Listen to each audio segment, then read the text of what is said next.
രണ്ട് മണ്ഡലങ്ങളിൽ മത്സരിച്ച് രാഹുൽ വയനാട്ടിലെ വോട്ടർമാരെ പറ്റിക്കുമെന്ന് നേരത്തെ തന്നെ മുന്നറിയിപ്പ് നൽകിയതായി കേന്ദ്രമന്ത്രി സ്മൃതി ഇറാനി ജനം ടിവിക്ക് നൽകിയ അഭിമുഖത്തിലൂടെ കേരളത്തിലെ ജനങ്ങൾക്ക് മുന്നറിയിപ്പ് നൽകിയിരുന്നു. തോൽവി ഭയന്നാണ് രാഹുൽ അമേഠി ഒഴിവാക്കിയതെന്നും സ്മൃതി ഇറാനി ജനം ടിവിയോട് വ്യക്തമാക്കി.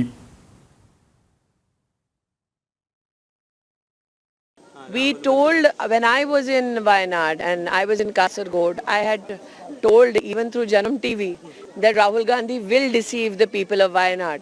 And what I said has turned out to be true. If Rahul Gandhi had intended to fight from both the seats, why was he not transparent with the people of Wayanad? Today, Rahul Gandhi and the entire Congress party stands exposed in front of the people of Kerala. കൂടുതൽ വിവരങ്ങളുമായി അമേഠിയിൽ നിന്നും ഗൗതം അനന്തനാരായണൻ ചേരുകയാണ്. Gautam, good morning. ഇവിടെ സ്മൃതി ഇറാനി വ്യക്തമാക്കിയൊരു കാര്യമുണ്ട്. വയനാടും കാസർഗോഡും ഒക്കെ സന്ദർശിച്ചപ്പോൾ ജനം T വിക്ക് നൽകിയ പ്രത്യേക അഭിമുഖത്തിൽ ഈ മുന്നറിയിപ്പ് നേരത്തെ നൽകിയിരുന്നു. വയനാട്ടിലെ ജനങ്ങളെ രാഹുൽ പറ്റിക്കുമെന്ന്. അതുകൊണ്ട് തന്നെയാണ് വയനാട്ടിലെ ജനങ്ങളെ ഒഴിവാക്കി അമേഠിയിലും മത്സരിക്കാൻ രാഹുൽ സന്നദ്ധനായത് എന്നാണ് സ്മൃതി ഇറാനി വ്യക്തമാക്കിയിരിക്കുന്നത്. മറ്റെന്തൊക്കെ കാര്യങ്ങളാണ് ഇതുമായി ബന്ധപ്പെട്ട് സ്മൃതി ഇറാനി വിശദമാക്കിയത്?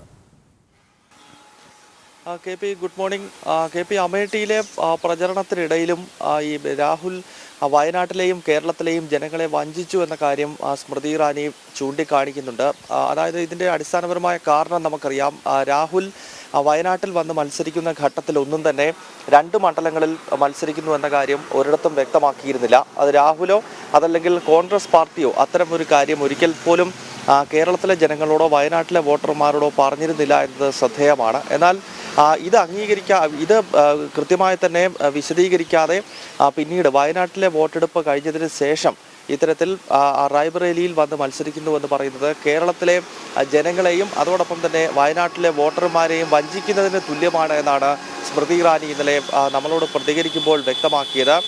മാത്രമല്ല, ഇതൊരു രാഷ്ട്രീയ ധാർമ്മികതയുടെ വിഷയമാണ്. രണ്ട് സീറ്റുകളിൽ മത്സരിക്കുന്നതിലല്ല തെറ്റ്, അത് പൊതുവെ സമൂഹത്തോട് നേരത്തെ തന്നെ വ്യക്തമാക്കണം. എന്നാൽ താൻ ഈ കാര്യം രാഹുൽ ഈ രീതിയിൽ വയനാട്ടിലെ വോട്ടർമാരെ വഞ്ചിക്കും എന്ന മുന്നറിയിപ്പ് താൻ കേരളത്തിലെ പൊതുസമൂഹത്തോട് പറഞ്ഞതാണെന്നും അതിന് ജനം ടി വിക്ക് നൽകിയ അഭിമുഖത്തിനകത്ത് തന്നെ ഇക്കാര്യം താൻ തുറന്നു പറഞ്ഞിരുന്നുവെന്നും അതിപ്പോൾ സത്യമായി എന്നാണ് സ്മൃതി ഇറാനി നമ്മളോട് വിശദീകരിച്ചത്. എന്തായാലും അമേഠിയിൽ നടക്കുന്ന തെരഞ്ഞെടുപ്പ് യോഗങ്ങളിൽ ഒരു ദിവസം 10-ലധികം തെരഞ്ഞെടുപ്പ് യോഗങ്ങളിൽ സ്മൃതി ഇറാനി പങ്കെടുക്കുന്നതായി നമുക്ക് അമേഠിയിൽ കാണാൻ സാധിക്കുന്നുണ്ട്. ആ യോഗങ്ങളിലെല്ലാം സ്മൃതി ഇറാനി ഈ വയനാട്ടിലെ ജനങ്ങളെ രാഹുൽ വഞ്ചിച്ചതിനെ പറ്റി വിശദീകരിക്കുന്നുണ്ട്. ഒരക്ഷരം പോലും വയനാട്ടിലെ വോട്ടർമാരോട് പറയാതെയാണ് പിന്നീട് വയനാട്ടിൽ വോട്ടെടുപ്പ് കഴിഞ്ഞ ശേഷം പിന്നീട് റായ്ബറേലിയിൽ വന്ന് മത്സരിക്കുന്നത് എന്നും സ്മൃതി ഇറാനി വ്യക്തമാക്കി.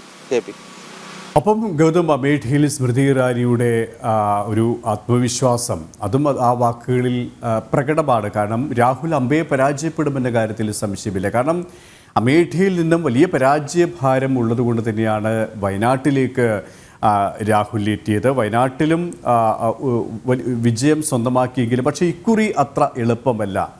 ആ രീതിയിൽ തന്നെയാണ് വയനാട്ടിലെ സാഹചര്യങ്ങളിലുമുള്ളത്. വീണ്ടും അമേഠിയിലേക്ക് മത്സരരംഗത്ത് എത്തുമ്പോൾ റായ്ബറേലി ആ ഒരു സാഹചര്യം ഒക്കെയും മുന്നിലുണ്ട്. കാരണം കോൺഗ്രസിനെ പരമ്പരാഗതമായി ജയിപ്പിക്കുന്ന മണ്ഡലമായിരുന്നു റായ്ബറേലി ആയാലും അമേഠിയിലും. പക്ഷേ ഇക്കുറി ആ മണ്ഡലങ്ങളൊക്കെയും കോൺഗ്രസിനെ കൈവിടും, ഒരു ആവർത്തനമുണ്ടാകും എന്ന കാര്യം തന്നെയാണ് സ്മൃതി ഒരിക്കൽ കൂടി വീണ്ടും വ്യക്തമാക്കുന്നത്, അല്ലേ?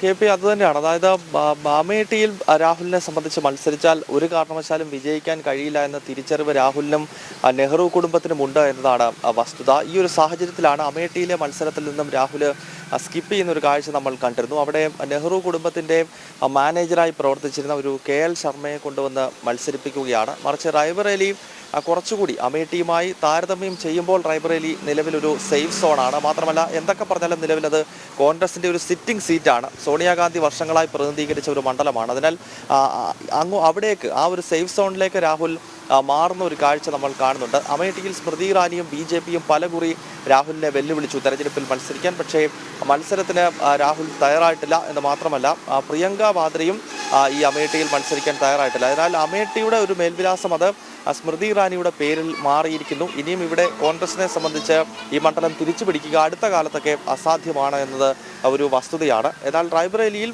കടുത്ത മത്സരം ഈ തവണ നടക്കുന്നു എന്നതാണ്. അവിടെയും ഒരു എളുപ്പമാർഗത്തിൽ വിജയിച്ചു പോകുക രാഹുലിനെ സംബന്ധിച്ച് നടക്കത്തില്ല. ഇത്തവണ ദിനേശ് പ്രതാപ് സിംഗ് അദ്ദേഹമാണ് കഴിഞ്ഞ തവണയും റായ്ബറേലിയിൽ മത്സരിച്ചത്. അവിടെ സോണിയാഗാന്ധിയുടെ ഭൂരിപക്ഷം തന്നെ 3 ലക്ഷത്തിൽ നിന്നും 1 ലക്ഷത്തിലേക്ക് കുറയ്ക്കുവാൻ ദിനേശ് പ്രതാപ് സിംഗിന് കഴിഞ്ഞ ലോക്സഭാ തെരഞ്ഞെടുപ്പിൽ കഴിഞ്ഞിരുന്നു. കഴിഞ്ഞ 5 വർഷക്കാലം അദ്ദേഹം റായ്ബറേലി കേന്ദ്രീകരിച്ച് പ്രവർത്തിച്ചു.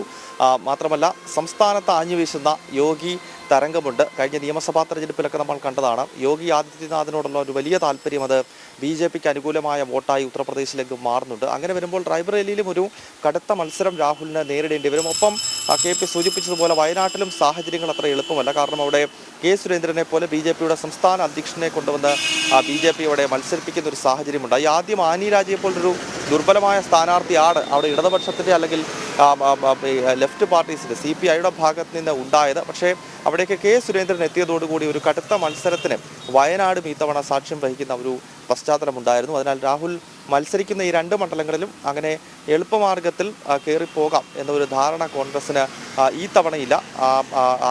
അതുകൂടിയാണ് സ്മൃതി ഇറാനി കഴിഞ്ഞ ദിവസം പ്രതികരിക്കുമ്പോൾ ചൂണ്ടിക്കാണിച്ചത്. KP ശരി, 2 മണ്ഡലങ്ങളിൽ മത്സരിച്ച് രാഹുൽ വയനാട്ടിലെ വോട്ടർമാരെ പറ്റിക്കുമെന്ന് നേരത്തെ തന്നെ മുന്നറിയിപ്പ് നൽകിയതായാണ് കേന്ദ്രമന്ത്രി സ്മൃതി ഇറാനി വ്യക്തമാക്കിയത്. ജനം TVക്ക് നൽകിയ അഭിമുഖത്തിലൂടെ കേരളത്തിലെ ജനങ്ങൾക്ക് മുന്നറിയിപ്പ് നൽകിയിരുന്നു. തോൽവി ഭയന്നാണ് രാഹുൽ അമേഠി ഒഴിവാക്കിയതെന്നും സ്മൃതി ഇറാനി ജനം TVയോട് പ്രതികരിച്ചു.